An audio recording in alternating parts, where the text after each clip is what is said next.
Thank you. We'll talk about a study we did where we looked at the expression of MHC-I during an avian malaria infection. And so my focus is on MHC class 1, and I will not really go through the functions now since you have heard it a couple of times here. But I wanted to talk a little bit about classical and non-classical genes.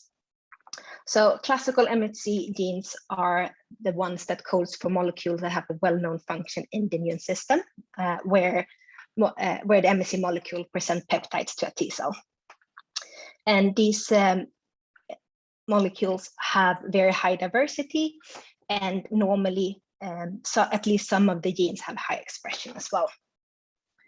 Non-classical genes, on the other hand, codes for molecules that are similar in structure to the classical MHC molecule, but they very rarely present peptides to a T cell. And they have a little bit of variable other immune functions, and exactly which function they have varies depending on which particular non-classical gene you're talking about.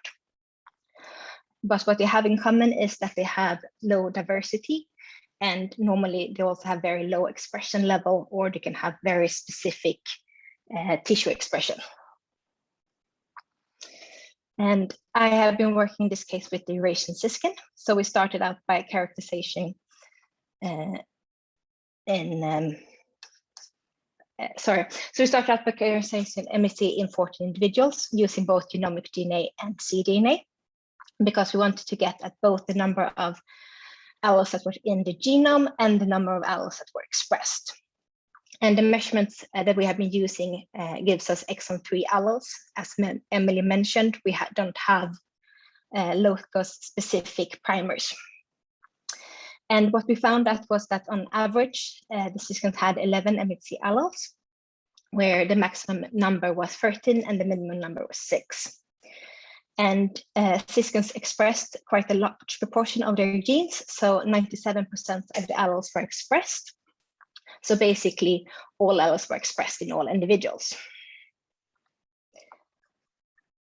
And we also did a phylogenetic tree where we mapped the expression level as well.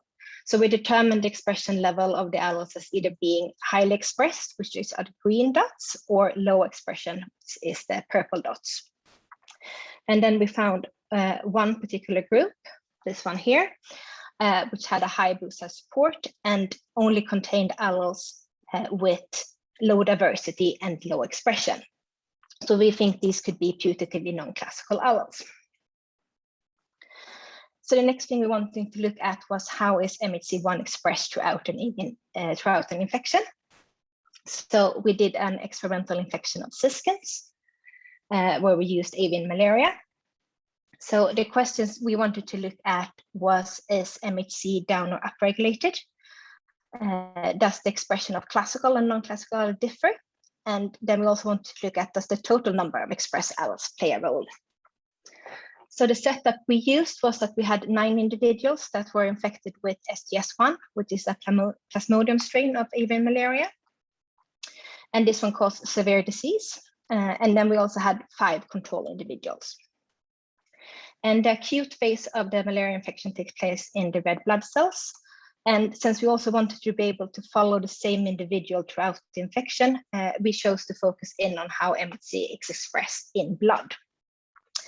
So for the expression part, blood samples were collected at 4 different time points. So before the birds were infected, 8 days, 20, and 36 days past infection. And then we sequenced this using both transcriptome sequencing and amplicon sequencing. So if we first look at the infection part, you can see on the y-axis, you have the parasitemia, which is the proportion of infected red blood cells, which is the measure of intensity of the malaria infection. And then on the x-axis, you have different days.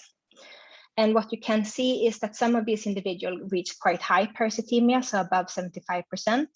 And also that there is quite a lot of variation going on here on how the infection looks in the different individuals.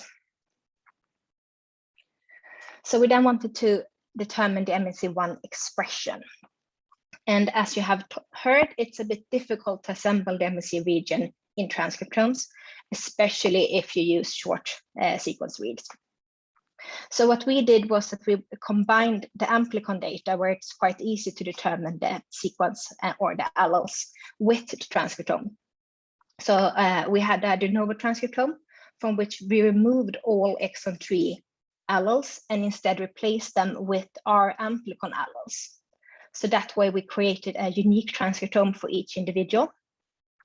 And to that transcriptome, we then mapped the RNA-seq reads. And since we know which alleles are these putative classical and non-classical, we could get separate expression values for classical and non-classical alleles. And so this is the first result. So on the x-axis, you have the different time points, and on the y-axis, you have normalized read counts, which is our measurement of expression.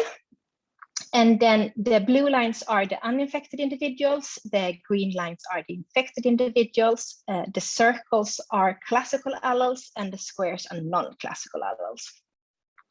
So what you can see is that throughout the infection, the non-classical alleles have a lower expression than the classical ones, which was what we expected. And then when we compare the infected and the non-infected individuals, we found that at one time point, so time point 20, we actually had a significant difference. So at this time point, the infected individuals have a higher expression of MHC than the non-infected individuals. And so this is occurring slightly after the peak of infection. So this could mean that the MHC expression has some role in suppressing the infection. And what was also interesting and a little bit unexpected was that both the classical and the non-classical genes seem to be responding.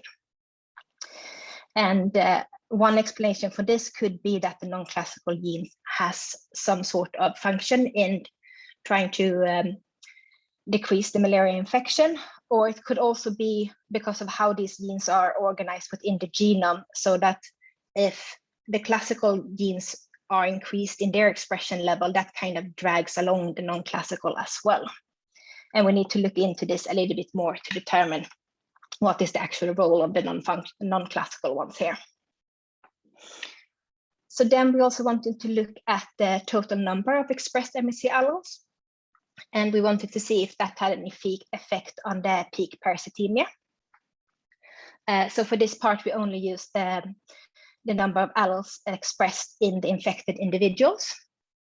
And since we had a response for both the classical and non-classical alleles, we choose to include all alleles. And from the amplicon data, we could see that there was no difference between the time points when it comes to which alleles that are expressed.